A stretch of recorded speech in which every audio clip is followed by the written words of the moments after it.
On entend aujourd'hui dans les réseaux sociaux de nombreux conseillers communaux qui appellent à votre démission. Une pétition circule également. Est-ce que vous y songez ? Alors, je n'ai pas vu les réseaux sociaux qui appelaient à ma démission. C'est clair que dans des moments pareils, des moments où on a autant de situations qui se compliquent jour après jour, bien sûr, on se demande qu'est-ce qu'on fait là. Moi, j'ai du plaisir à faire ce que je fais.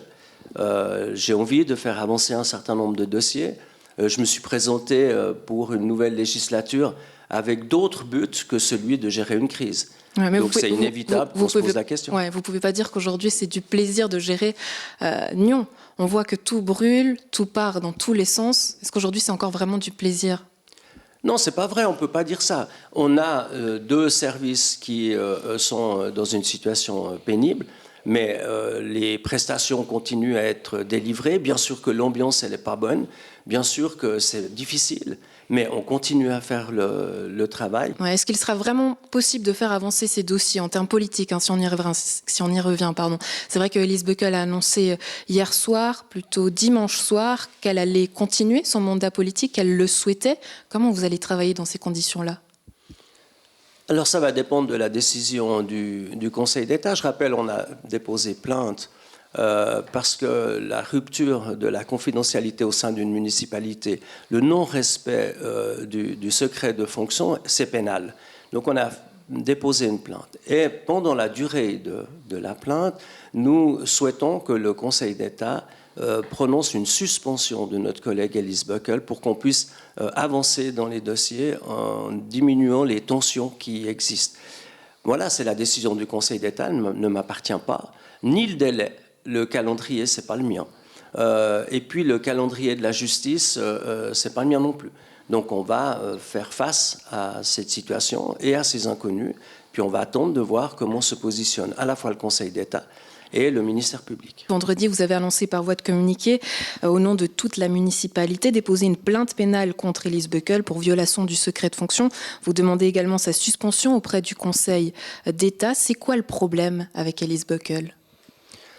Alors le problème avec notre collègue Elise Buckel, c'est qu'elle a beaucoup de peine à comprendre le fonctionnement d'une municipalité. Et que nous l'avons déjà averti à plusieurs reprises qu'il n'était inadmissible que des éléments qui sont du ressort de la seule municipalité, des éléments connus que par la municipalité puissent être divulgués à d'autres personnes. Surtout quand on a un conflit et que ces éléments sont divulgués à une des parties du conflit. Et ma foi, nous avons malheureusement dû constater que malgré tout ce qu'on a essayé de faire, ces fuites continuaient. Nous avons un certain nombre de soupçons qui laissent penser que c'est Elise Buckel qui a trahi la confidentialité des secrets de la municipalité. Ça ne veut pas dire que c'est elle qui après a forcément relayé ces secrets aux syndicats ou aux médias ou à d'autres gens. Ça veut simplement dire qu'à l'origine des fuites de délibération de la municipalité, il y a très vraisemblablement notre collègue Elise Buckel. L'accusation dont vous faites part quelque part est grave. Est-ce que c'est une accusation en tant que telle ou est-ce que c'est un soupçon ? Alors, nous avons un certain nombre de soupçons, nous avons des aveux partiels, dirais-je, mais ce n'est pas moi qui fais l'enquête, ce n'est pas moi qui suis le procureur. On a suffisamment d'éléments pour considérer que notre collègue Elise Buckel a trahi la confidentialité des débats de la municipalité. Ouais, permettez-moi d'insister, Daniel Rossella, parce qu'aujourd'hui, j'ai l'impression que vous ne prenez pas du tout la mesure de ce qui se passe. On parle de cette crise, mais cette crise, elle est totalement inversée. Aujourd'hui, c'est vous qu'on accuse. Alors, depuis le début de la législature, c'est la crise. Donc, ça fait bientôt 6 mois que nous sommes dans une situation extrêmement difficile. Donc, je pense que je prends la mesure. Mon sommeil est vraiment altéré depuis de nombreux mois. Je prends parfaitement la mesure, lundi après lundi, jour après jour, en municipalité comme dans les autres jours de la semaine, nous essayons de faire face à cette crise. Et effectivement, il y a un certain nombre de personnes qui alimentent les conflits plutôt que d'essayer de nous aider à les résoudre. Et qu'on a le sentiment que c'est très long, mais ça fait malheureusement partie des processus. C'est beaucoup trop long. Mais ça, quel prix, Daniel Rossella ? Parce qu'aujourd'hui, c'est vrai qu'il y a l'humain qui est au centre de cette affaire. Il y a un coût humain, financier, politique. Maintenant, jusqu'où ça va aller ? Mais je serais ravi que tout s'arrête à Noël. Le problème, c'est qu'on doit respecter un certain nombre d'éléments obligatoires. On dépose une enquête administrative, on doit attendre le rapport.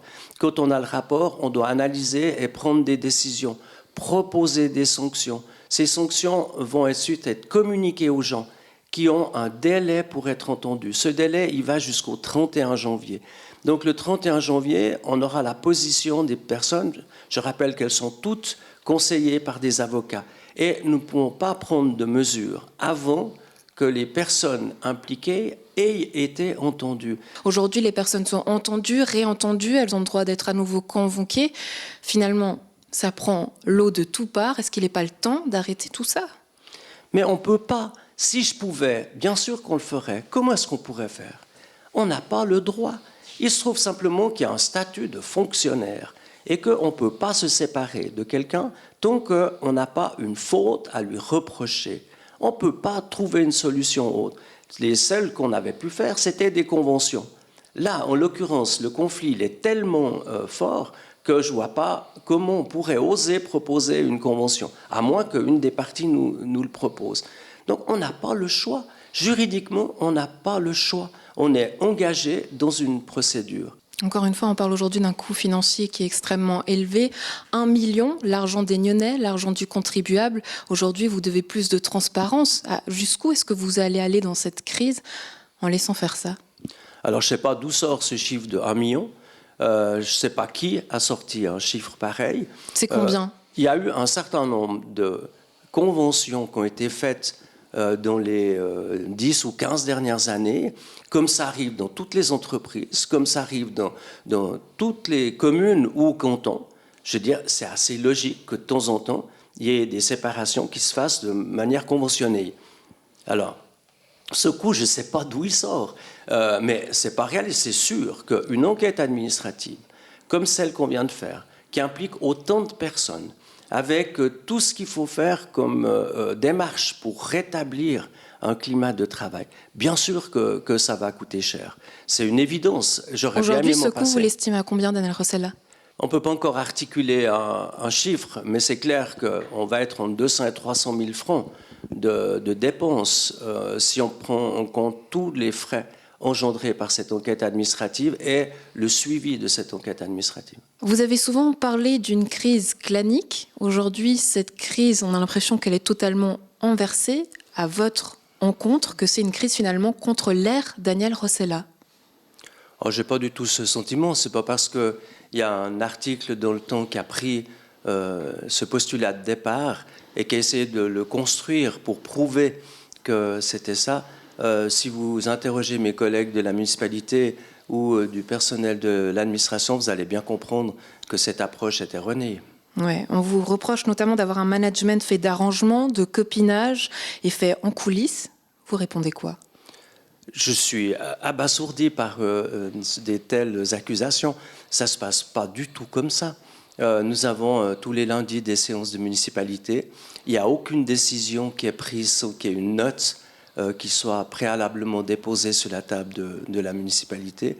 Bien sûr qu'il y a des éléments qui peuvent se négocier en dehors de séances de municipalité, mais elles sont toujours validées, légitimées par la municipalité.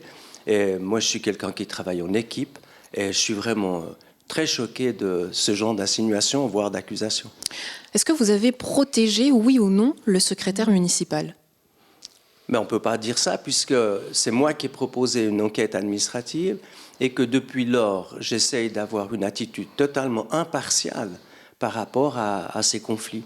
Donc il y a effectivement des conflits, et principalement 2 personnes qui ont dérivé, qui ont dégénéré. Et moi, j'essaye d'avoir la hauteur et la distance nécessaires par rapport à tous ces éléments-là. Donc, je m'interdis de protéger l'un au détriment de l'autre. Aujourd'hui, la politique d'Oignon est carrément en jeu. Bien sûr que c'est extrêmement violent, c'est extrêmement pénible pour tout le monde. Je peux vous dire que mes 6 collègues de la municipalité, y compris Elise Böckel, sont en souffrance depuis le début juillet. La première séance de la municipalité était déjà très compliquée. Donc, on a un début de législature qui est extrêmement difficile.